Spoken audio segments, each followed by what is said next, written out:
we're going to be looking at Canada's huge plan to protect its oceans. Now, this isn't just about ships patrolling a coastline. This is about securing a massive part of the country's identity and its economy. So, to really get what a challenge this is, we first have to get a sense of the sheer scale we're dealing with. Okay, first up, just look at this number, 200,000 kilometers. That's the actual length of Canada's coastline. And yeah, it is the longest of any country in the world.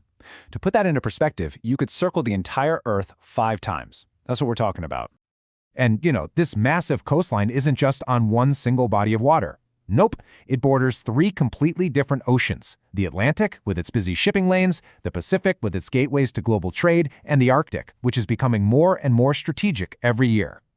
Now, if the coastline length wasn't enough, let's talk about the total area they're responsible for. We are talking about 7.1 million square kilometers of ocean surface. That's just a mind-boggling amount of territory to watch over, patrol, and protect. So these numbers, they aren't just trivia facts. They truly define Canada as an ocean nation.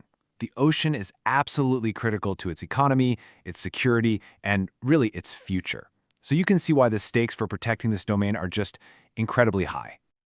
So when you hear officials use this term maritime domain, what do they actually mean? Well, it's not just the water. It's the whole shebang. It's everything. The seabed down below, the ports and infrastructure on the coast, the people, the cargo, and every single vessel moving through it. And here's one more stunning comparison to really put it all in perspective for you. The ocean area that Canada is responsible for is equal to 70% of its entire landmass. Just imagine trying to secure a territory that enormous. Okay, so we get it, it's huge. But why the urgent need for a national strategy right now? Well, it's because this massive domain is facing some really complex 21st century threats that go way beyond what you might traditionally think of as maritime security. For instance, you've got organized crime. We're not talking small-time stuff. Transnational criminal groups see Canada's ports as a golden opportunity to smuggle in illicit goods, especially dangerous drugs like fentanyl and cocaine. It's a huge and very profitable market for them. And then there's the stuff that sounds like it's straight out of a spy thriller. Hostile states are actively using the maritime environment to try and illegally get their hands on sensitive military, economic, and scientific information. It's this quiet, constant intelligence battle happening just off the coast. And of course, in our digital world, you've got to worry about cyber threats. As ports and shipping get more and more connected to technology, they become a prime target. A single successful hack could disrupt everything and bring critical infrastructure to a grinding halt. All of this really leads to the risk of supply chain disruption. A cyber attack that shuts down a port isn't just a news headline. It means goods on those ships don't move, and that can lead to empty shelves in your local stores. The ripple effects on the economy and national security are just enormous. So to deal with all these challenges, the government developed a coordinated plan. It's called the Maritime Security Strategic Framework, or MSSF. You can think of it as the national blueprint for protecting this whole domain. Which really brings us to the core question, right? How in the world do you protect something so massive from so many different kinds of threats? Well, this framework is supposed to be the answer, and it breaks that huge problem down into manageable parts. So how does it work? The entire strategy is built to achieve these 4 main goals. And it's not just about playing defense, it's about being proactive. The idea is to spot risks before they become problems, protect the most important assets, respond super fast when things do go wrong, and constantly innovate to stay ahead of the game.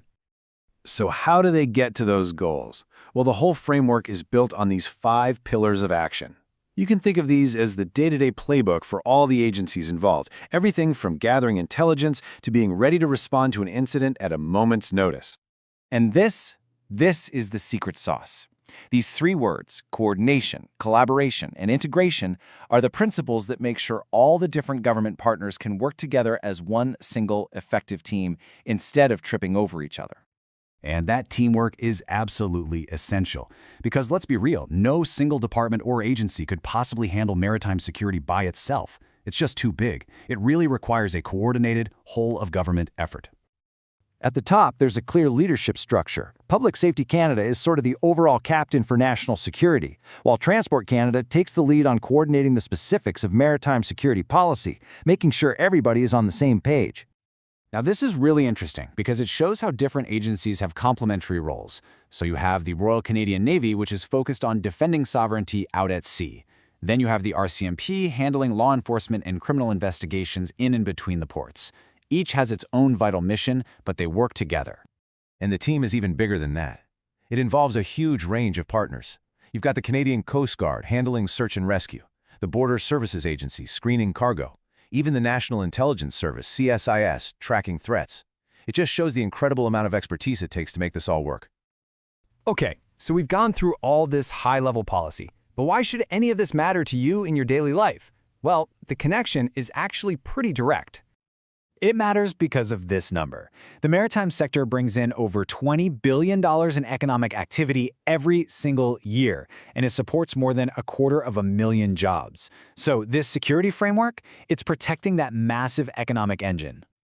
And you know, this isn't just a Canadian issue. This quote from the G7 really elevates the whole conversation. It frames maritime security as a global necessity. Our reliance on the oceans for trade, food, and resources, it's only getting bigger. Which leaves us with a final thought.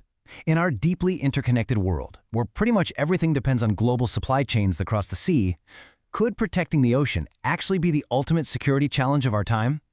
It's a big question, and definitely one worth thinking about.